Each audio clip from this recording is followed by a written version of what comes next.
Bonjour tout le monde, Samuel Lessard pour RPM au lancement de la Fiat 500e 2024. Voiture qui roule déjà en Europe depuis 2020. Quand même, ça a pris 4 ans à Stellantis à l'apporter chez nous. Troisième génération de la Fiat 500, tout le monde connaît la première, la toute petite. La deuxième génération qui est arrivée chez nous autour de 2012, qui était offerte de notre côté uniquement en variante à essence, mais il y a eu une variante électrique qui a été proposée aux États-Unis de cette voiture-là, la deuxième génération évidemment.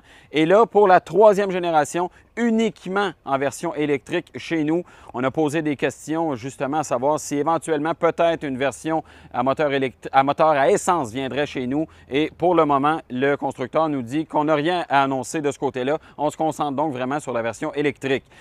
Au Canada, on va avoir deux déclinaisons. La première, c'est la déclinaison Red, version de base, si on peut dire. C'est celle qu'on a avec nous. Red, c'est pas pour la couleur rouge, c'est vraiment le nom de la version qui arrive quand même assez bien équipée à l'intérieur. Évidemment, au Canada, on a des sièges chauffants de série pour toutes les déclinaisons, mais on a par exemple au centre un écran de 10,25 pouces, devant le conducteur un écran de 7 pouces également, et la deuxième version, plus équipée, va s'appeler la Prima. C'est ça le nom de cette version-là. Il y a une différence de prix de 5 000 $ entre les deux. Pour cette version-là, on est à 42 000 $ et on monte à 47 000 $ à peu près, incluant transport et réparation, pour la version la plus équipée. Cette voiture-là est évidemment admissible aux rabais gouvernementaux jusqu'à hauteur de 12 000 $. Donc, ça vient à baisser le prix du véhicule, à un point tel que ça devient donc le véhicule électrique le moins cher à être disponible en 2024 au Canada. Côté motorisation, maintenant, on voit évidemment la voiture n'est pas tellement grosse et on se dit la batterie ne doit pas être tellement grosse non plus.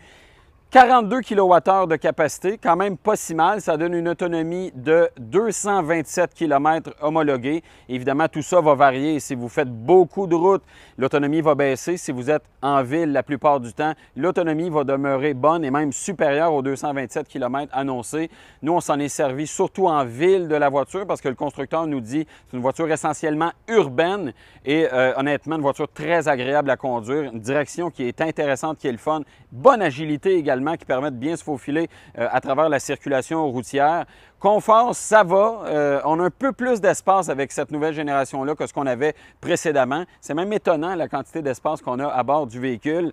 Moi, il y a un point que j'aime peut-être un peu moins, c'est la programmation de la conduite à une pédale et par le fait même des modes de conduite. On a 3 modes de conduite. Le mode normal, sur lequel il n'y a pas de conduite à une pédale. Il y a le mode range ou autonomie, si on veut, qui, lui, va favoriser une meilleure autonomie et engager automatiquement la conduite à une pédale. Et on a le mode Sherpa qui va limiter la vitesse maximale du véhicule, limiter la puissance disponible. On va également couper la climatisation vraiment pour maximiser l'autonomie le plus possible. Et hélas, ce que je trouve plate, c'est qu'on n'a pas la possibilité de choisir ou non, selon le mode de conduite, la conduite à une pédale. Ça, je trouve que c'est vraiment manqué de ce côté-là. Mais pour ce qui est de la conduite à une pédale, fonctionne assez bien. Moi, je trouve qu'elle n'est pas tout à fait assez agressive pour ralentir le véhicule à proprement parler. Il faut vraiment s'y prendre d'avance pour ralentir. Motorisation, je vous parle rapidement de la puissance. On est à seulement 117 chevaux, 162 livres-pieds de couple. C'est tout à fait suffisant, même si les chiffres ne sont pas particulièrement impressionnants. La voiture demeure quand même assez petite, là. On est en bas de 3000 livres de poids. Donc, quand même, c'est pas très, très lourd comme véhicule. Donc, puissance qui va bien avec ce véhicule-là. Ça arrive chez les concessionnaires pour l'année modèle 2024, uniquement en version Red. Ça va arriver dans les prochaines semaines. À partir de l'été, vous allez pouvoir commander le modèle 2025 et qui va être disponible à ce moment-là avec la version la plus équipée, la Prima, qui est la plus chère également. Et le constructeur nous dit, bien, on va fournir à la demande, tout va bien aller de ce côté-là. Mais écoutez, on verra ce que ça va être, comment le constructeur va être capable de fournir justement pour la demande de ce véhicule-là. Est-ce qu'on recommande ou pas? Évidemment, vous nous connaissez, on est très prudent chez RPM. C'est un véhicule qu'on va avoir en évaluation, qu'on va continuer d'observer, voir ça va être quoi la fiabilité de ce produit-là. D'autant plus que c'est la première aventure de Stellantis du côté des véhicules électriques chez nous. Et c'est un véhicule qui porte la marque Fiat aussi. Il y a plusieurs consommateurs qui ont été échaudés avec cette marque-là depuis le retour de la marque en 2012 chez nous. Donc vraiment, on va observer le tout avant de vous la recommander. Allez sur rpmweb.ca si vous voulez un topo encore plus complet, creuser un peu plus loin dans les capacités de ce véhicule-là. Tout est là dans rpmweb.ca.